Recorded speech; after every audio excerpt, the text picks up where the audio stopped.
Hello everyone, it is the Lifelong Dev here. Today, I'm going to show you how to make an animated frame just like this. Hello, bye. Hello, bye. So let's get into it. Alright, so the first step is to go to Started UI and add a screen UI. Like so. Name it whatever you want. I'm going to name it tutorial and then add a frame. Once you do that, go into your properties. Change the size to whatever you want. I'm going to set it to about that. And then what you can do is type in PO and then you see anchor point. Set that to 0.5 comma 0.5 like that. And you might notice it's like, oh, it's out of the screen. What is this going to do? Then you go down in your position 0.5 comma 0 comma 0.5 comma 0. This makes it so that it's in the middle screen no matter what device you're on. It'll fit. That's how it fits on other devices because it's the anchor point.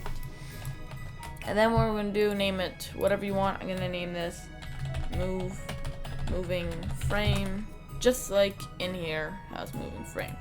Add a text button. I'll leave it at this position here, and we can just customize it a little bit by changing the text. We can change it to like move frame, like so. Add a text label into moving frame. Name it whatever you want. I'm gonna put this hello, text scaled, and change the size to 1010 if you want it to be the size of that. Now, I'm not gonna worry about getting it all looking nice. I'm just going to throw it together for you guys so you guys can learn. And yeah, there we go.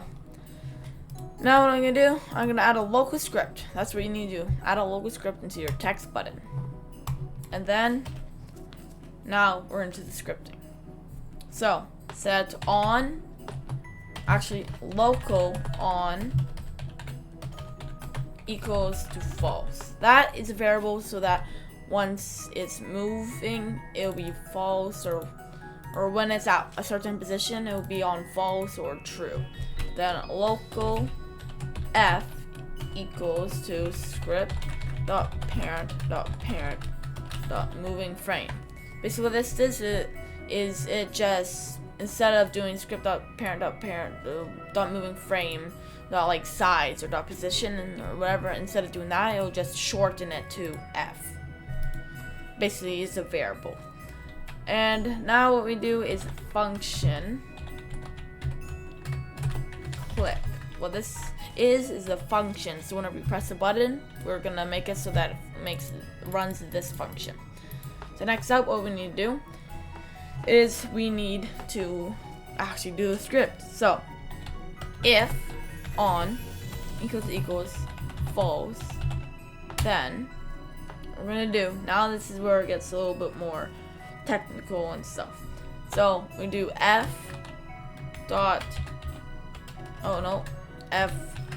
or colons, and then tween position, and then udim2, just like this, and then dot new, and this is where we put the position.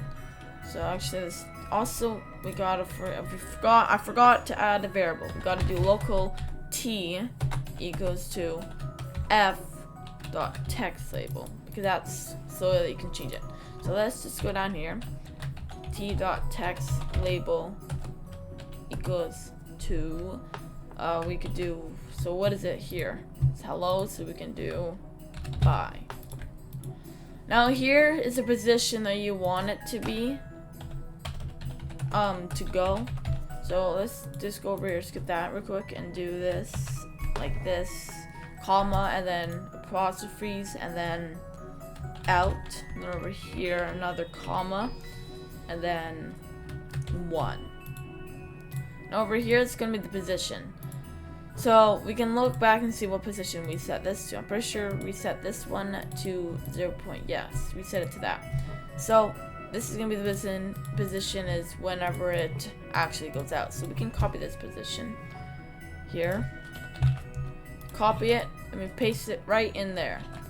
Then we remove these other things here, like so. Then we do else, which I actually want to say this as hello. Then go over here, copy that, paste that, and we're just gonna set this to negative 0.5 and negative 0.5 out, and then we're gonna say this by, and on equals true. Actually, this down here, on equals false, that needs to be true, and this needs to be false. And then you might think, yeah, we're done now. But no, there's one more thing. But first, before we do the next thing, I'm going to explain what this does. So it's a text if on is false, which it automatically is on, false. It'll tween the position, which means it will animate the position, and it'll move the position to here. And this, you don't need to worry about that. But then text label, it'll just change the text to hello, or whatever you set it to, and then it'll set this to true. So the next time you press it, it won't be false, it'll be else, it'll be true.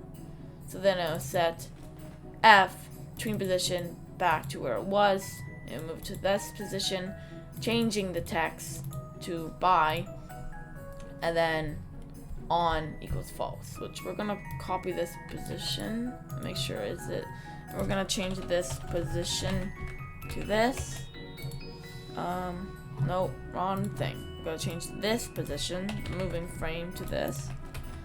I'm gonna actually change this text label to by, and let's hop into the game and see if it worked. Alright guys, there's one thing that I forgot to do before we test it. Well, first of all, this here text t.text label, that needs to be text, and over, where is it? Oh yeah, down here we need to do script dot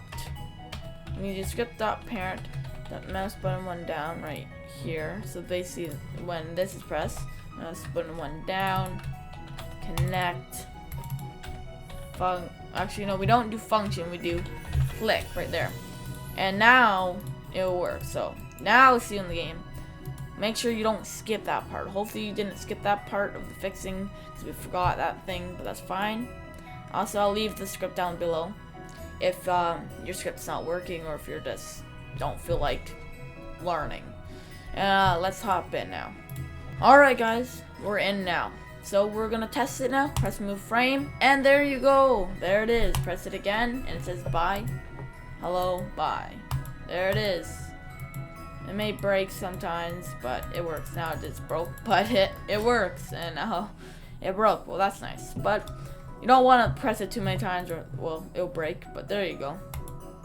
So there you go. That's how you do it now, and that's how you make an animated frame. And I actually tried recording this like 4 different times or 5 different times. So hopefully this one turned out good, and I hope you guys enjoyed the video. I hope this made you learn stuff and helped you out. And see you guys in the next video. This was the Lifelong Dev.